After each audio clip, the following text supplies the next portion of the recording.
여러분 안녕하십니까? 이재명의 이스라엘 관련 초대형 외교 참사 후폭풍이 일파만파로 확산되고 있습니다. 이스라엘 한인사회에서는 이재명의 이번 발언이 현지 교민들의 안전과 입지를 심각하게 위협하고 있다는 우려와 비판의 목소리가 터져나왔습니다. 또 김행범 부산대 명예교수는 세계 최악의 인권 탄압 집단인 북한에 대해서는 한마디도 못하고 굴종하는 이재명이 이스라엘 인권을 지적하는 모습이 우스꽝스럽다며 우리는 나쁜 의미로 세계적 대통령을 보유한 나라라고 탄식했습니다.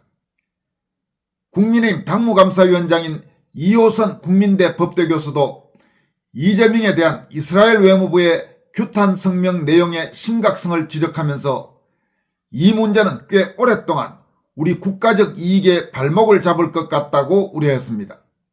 먼저 이강건 이스라엘 한인회장은 이재명의 발언이 이스라엘에 살고 있는 현지 교민들의 안전과 입지를 위협하고 있다며 강한 유감을 표명했습니다.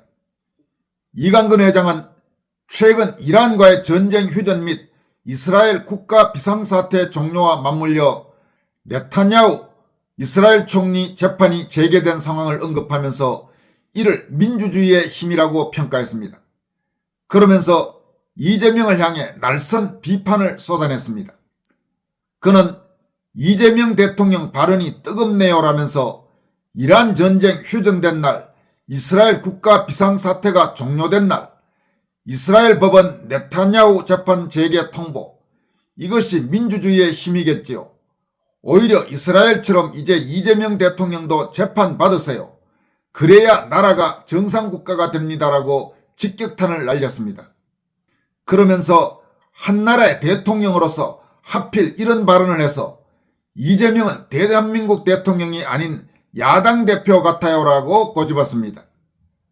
이스라엘 현지 한인회장인 이강건 회장은 이번 이재명의 발언이 이스라엘 현지에서 살아가는 한국인들에게 실질적인 피해를 줄 수 있다는 점을 특히 강조했습니다.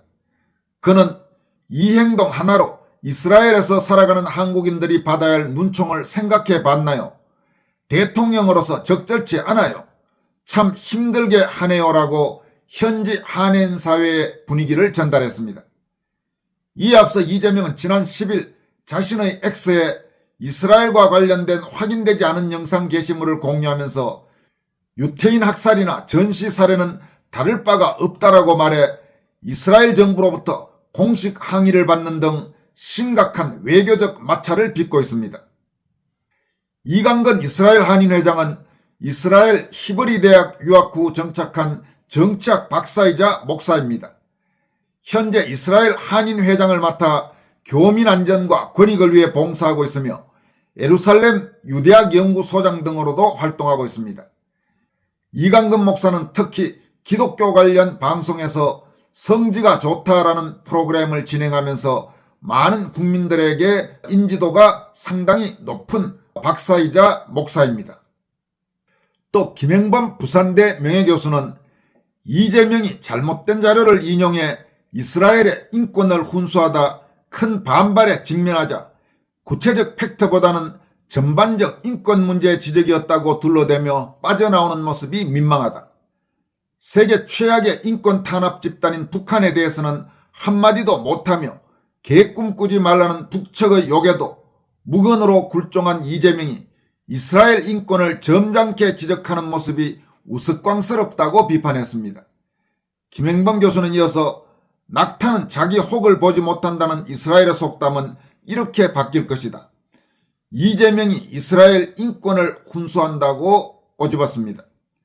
김 교수는 이스라엘 네타냐후 총리의 재판은 지금도 진행 중이되 안보 상황 때문에 정언을 연기 중일 뿐임에 비해 이재명은 대통령 당선 이전에 저지른 범죄로 대법원이 이미 유죄로 판결했음에도 그 확정 절차를 억지로 중단시켜 대통령 노릇을 하는 유례드문 위헌 사례다. 트럼프의 입이 거칠지만 이재명의 쌍욕에 비하면 국민교육원장 수준이다. 이재명의 쌍욕이 히브리어로 번역될까 걱정이다. 우리는 나쁜 의미로 세계적 대통령을 보유한 나라다라고 이재명을 강도 높게 질타했습니다.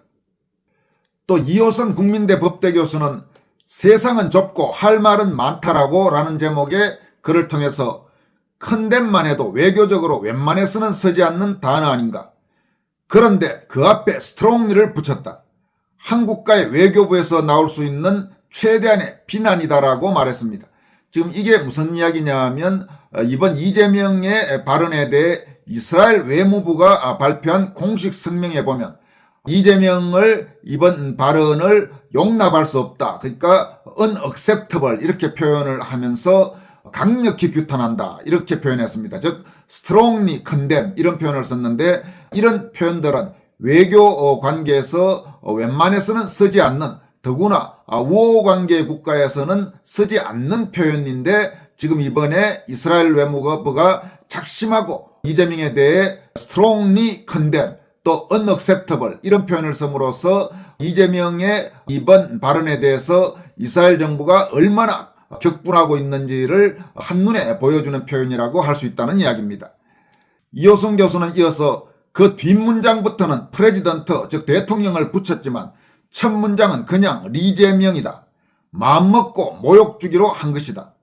서구 문화에서 아무 직함 없이 이름 부르는 것이 얼마나 큰 무례이고 하대인지 알기는 알까. 그런 대접받아 싸다는 뉘앙스가 단어들 속에 들어있다. 또 성명에 들어있는 falsehood and recklessness 둘 다 보통 사람들로서는 듣고 싶지 않은 평가다. 거짓과 경망스러움 즉 반사기꾼과 오도방정이라는 뜻이 포함되어 있다. 한 개인의 문제가 아니라 국격과 국익이 달린 문제다. 대한민국 국민으로서 부끄러운 걸로 그치면 좋겠지만 이 문제는 꽤 오랫동안 우리 국가적 이익에 발목을 잡을 것 같다고 우려했습니다. 여러분 그렇습니다. 어제도 전해드렸습니다만 지금 이 사건은 이미 이스라엘에 그치지 않고 있습니다. 미국에서도 이 문제가 지금 본격적으로 논의가 되고 있습니다. 그리고 전 세계의 유대인 네트워크 엄청난 힘을 갖고 있습니다. 특히 언론계, 국제금융계, 경제계 이런 쪽에서 유대인 네트워크의 힘은 정말 우리가 생각할 수 있는 그 범위를 초월합니다. 거기에다가 이스라엘 정보기관인 모사드의 그 엄청난 힘도 이미 그동안 여러 차례 입증된 바가 있습니다. 이재명의 이번 발언과 관련해서 아마 이스라엘과 국제 유대인 네트워크가 결코 그냥 넘어가지 않을 겁니다. 이재명 개인에 대해서는 물론이고 아마 대한민국에 대해서도 앞으로 상당한 악영향이 예상됩니다. 이호선 교수가 지적한 대로 이게 지금 부끄러운 정도 이익에서 그치는 게 아니고 앞으로 대한민국의 국가적 이익에 결정적 악영향을 미칠 가능성이 대단히 높아 보입니다. 명색이 대통령이란 자리에 앉아있는 이재명이 한 짓이 한국인 전체에 상당히 큰 피해를 입힐 가능성이 상당히 높다 이렇게 말할 수 있을 것입니다. 또 현직 공무원으로 소셜미디어 인플루언서인 이윤성 씨는 이재명이 이스라엘이 하마스 테러리스트 시신을 처리한 것을 팔레스타인 아이를 고문해 죽이고 던지는 영상이라고 허위 선동하는 영상을 공유하면서 전시에 민간인을 죽이는 것은 유태인 학살과 다름없다는 글을 올렸다가 이스라엘로부터도 공식 반박을 받았고 SNS에서는 자신의 과거 범죄와 부정선거가 빠르게 소문나고 있다. 청와대 X 계정은 일시적으로 닫혔다고는 하지만 이재명 개인의 창피함을 넘어 대한민국의 국격이 떨어지는 일이라고 지적했습니다.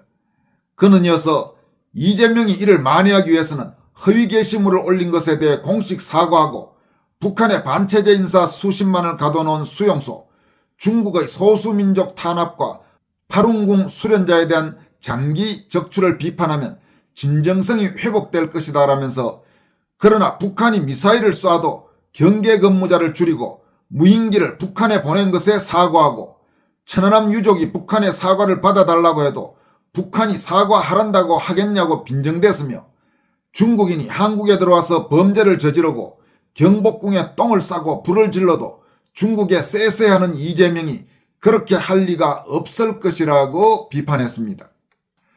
한편 국민의힘은 이재명이 SNS에 게시한 이스라엘군이 아동을 고문 살해했다는 주장이 담긴 영상이 2년 전 자료로 확인됐다면서 가짜뉴스 무관용 원칙 엄단 그 본보기는 이재명 SNS가 출발점이어야 한다고 밝혔습니다.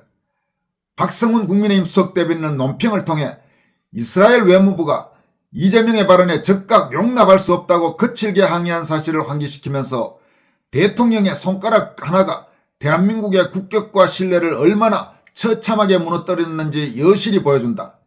그런데도 이재명 대통령은 또 SNS를 통해 내가 아프면 타인도 아프다며 이스라엘을 추가 비판하고 감성팔이로 본인의 외교적 과오를 덮으려 했다고 비판했습니다.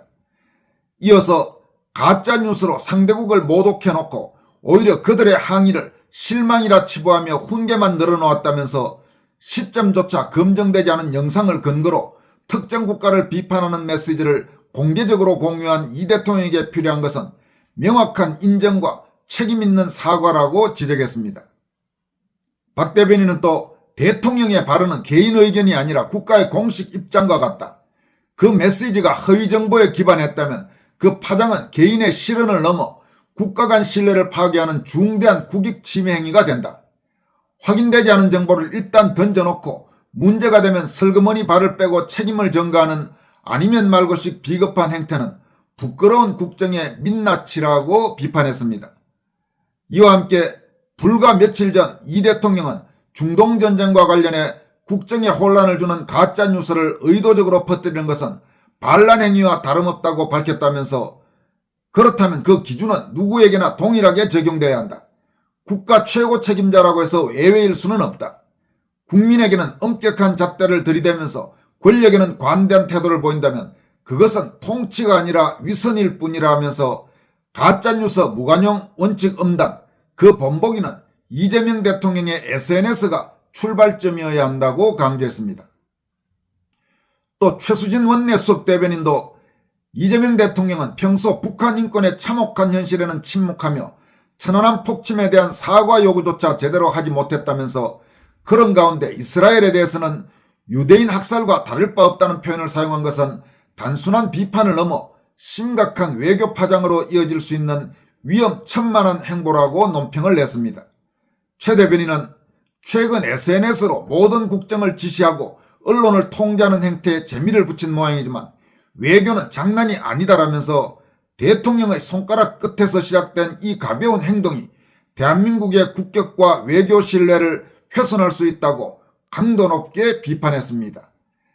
여러분, 이재명의 이번 외교 참사 정말 앞으로 그 파장이 어디까지 미칠지 상당히 주의 깊게 지켜봐야 될 그런 내용이라고 할 수 있겠습니다. 지금까지 권순할TV였습니다. 고맙습니다.